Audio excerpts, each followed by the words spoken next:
هغه حدیث ته سیاد دی کنه هغه درې قسمه انسانان چې به ولني جهنم ته ځي یاد دی کنه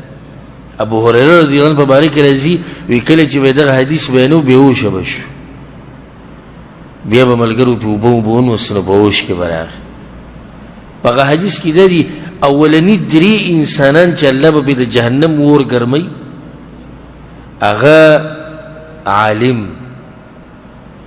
عالم ګورها عالم او قاری د قران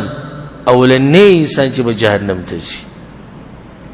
دی وراوستي شي الله به ته هسې جدي کړو یا الله ستاده پر مې علم کړو ستاده پر مې خلکو د دین خو الله ته کذبت دروغ دی وي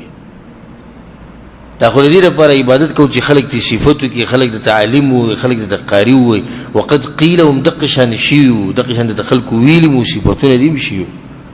بیا الله ملائکه ته جهنم ته غزار کی دویم براوستي شي هغه مجاهد الله به ته سدي کړو یا الله ستاده پر طول عمر جنگې دل او مستقبلار کې الله به ته کذبت دروغ دی وي ته جهادونه دي لپاره کول دا لرکه دا یا دا ډبه درځي لرکه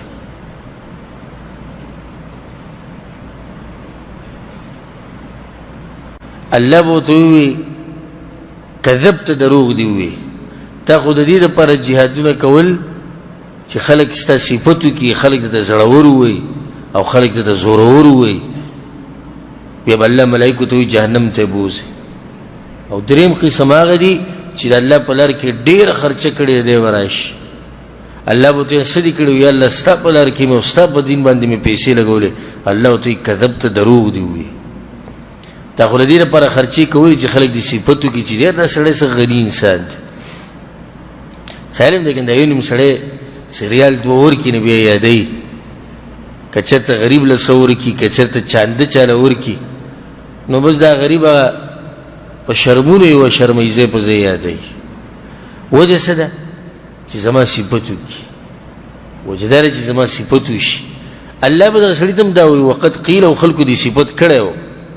بیا الله ملائکه ته جهنم ته بوزا دا ولني درې کسان دي چې په دوی باندې د جهنم ور ګرمي